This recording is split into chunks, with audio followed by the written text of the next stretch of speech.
ಎಲ್ಲ ವೀಕ್ಷಕರಿಗೂ ಆತ್ಮೀಯವಾದ ಸ್ವಾಗತ. ಈ ಪ್ರಪಂಚದಲ್ಲಿ ಅದೆಷ್ಟೋ ಆಚರಣೆಗಳು ನಮ್ಮನ್ನು ಮೂಕ ವಿಸ್ಮಿತರನ್ನಾಗಿಸುವುದು ಸಹಜ. ಕೆಲವೊಂದು ದೇವಸ್ಥಾನಗಳಲ್ಲಿ ಮಹಿಳೆಯರಿಗೆ ನಿಷೇಧವಿರುವುದು ಎಲ್ಲರಿಗೂ ತಿಳಿದಿದೆ. ಇವತ್ತಿನ ವಿಡಿಯೋದಲ್ಲಿ ಗಂಡಸರಿಗೆ ನಿಷಿದ್ಧವಿರುವಂತಹ ದೇವಾಲಯದ ಬಗ್ಗೆ ಹಾಗೂ ಅದಕ್ಕಿರುವ ಕಾರಣ ಎಲ್ಲವನ್ನೂ ತಿಳಿಸಿಕೊಡುತ್ತೇನೆ.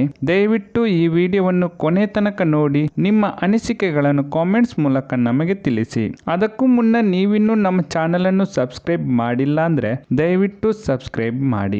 ಬ್ರಹ್ಮ ಸೃಷ್ಟಿಕರ್ತನಾದರೆ ವಿಷ್ಣು ಪಾಲಕ ಹಾಗೂ ಶಿವ ಪರಿವರ್ತಕನಾಗಿದ್ದಾನೆ. ವಿಷ್ಣು ಹಾಗೂ ಶಿವನಿಗೆ ಜಗತ್ತಿನಲ್ಲಿ ಅದೆಷ್ಟೋ ದೇವಾಲಯಗಳಿವೆ. ಆದರೆ ಬ್ರಹ್ಮನಿಗೆ ದೇವಾಲಯವಿರುವುದು ಬಹಳ ವಿರಳ. ಅಂಥದ್ದೊಂದು ಬ್ರಹ್ಮನ ದೇವಾಲಯದ ಬಗ್ಗೆ ಮಾಹಿತಿಯನ್ನು ಇವತ್ತಿನ ವಿಡಿಯೋದಲ್ಲಿ ತಿಳಿಸಿಕೊಡುತ್ತಿದ್ದೇನೆ. ಈ ದೇವಾಲಯಕ್ಕೆ ಮದುವೆಯಾಗದ ಪುರುಷರಿಗೆ ಪ್ರವೇಶವಿಲ್ಲ. ಅದಕ್ಕೆ ಕಾರಣವೂ ಇದೆ. ಈ ದೇವಾಲಯದ ಅರ್ಚಕ ವೃತ್ತಿಯನ್ನು ಸಹ ಸನ್ಯಾಸತ್ವ ಹೊಂದಿರುವ ಅರ್ಚಕರಿಂದಲೇ ನಿರ್ವಹಿಸಲ್ಪಡುತ್ತಿದೆ. ಇದಕ್ಕೆ ಪೌರಾಣಿಕವಾದ ಹಿನ್ನೆಲೆಯೂ ಇದೆ. ಬಹಳ ಆಕರ್ಷಕವಾಗಿರುವ ಈ ದೇವಾಲಯದ ಗರ್ಭಗುಡಿಯಲ್ಲಿ ಬ್ರಹ್ಮನ ವಿಗ್ರಹದ ಜೊತೆಗೆ ಬ್ರಹ್ಮನ ಎರಡನೆಯ ಪತ್ನಿ ಗಾಯತ್ರಿ ದೇವಿಯ ವಿಗ್ರಹವಿದೆ. ಒಂದು ಬಾರಿ ಬ್ರಹ್ಮದೇವ ಯಜ್ಞವೊಂದನ್ನು ಮಾಡುತ್ತಿರುತ್ತಾನೆ. ಆದರೆ ಬ್ರಹ್ಮನ ಮಡದಿ ಸರಸ್ವತಿ ಆ ಯಜ್ಞಕ್ಕೆ ಬರಲು ಬಹಳ ತಡವಾಗುತ್ತದೆ. ಆದರೆ ಯಜ್ಞಕ್ಕೆ ಅಗ್ನಿ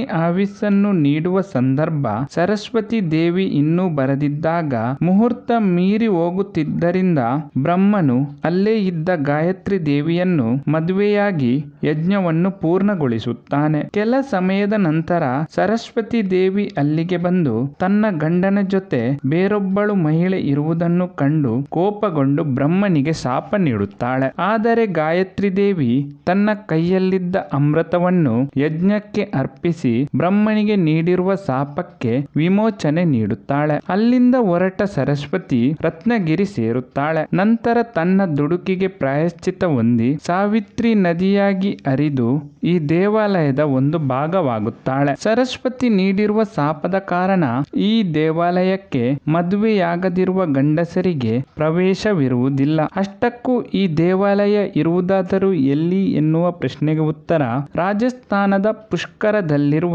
ಬ್ರಹ್ಮ ದೇವಾಲಯ. ಈ ಮಾಹಿತಿ ಇಷ್ಟವಾದಲ್ಲಿ ದಯವಿಟ್ಟು ಈ ವಿಡಿಯೋವನ್ನು ಲೈಕ್ ಮಾಡಿ. ಇನ್ನಷ್ಟು ಹೊಸ ಮಾಹಿತಿಗಳನ್ನು ಮುಂದಿನ ವಿಡಿಯೋಗಳಲ್ಲಿ ನಾನು ನಿಮಗೆ ತಿಳಿಸಿಕೊಡುತ್ತೇನೆ. ಎಲ್ಲ ವೀಕ್ಷಕರಿಗೂ ಧನ್ಯವಾದಗಳು.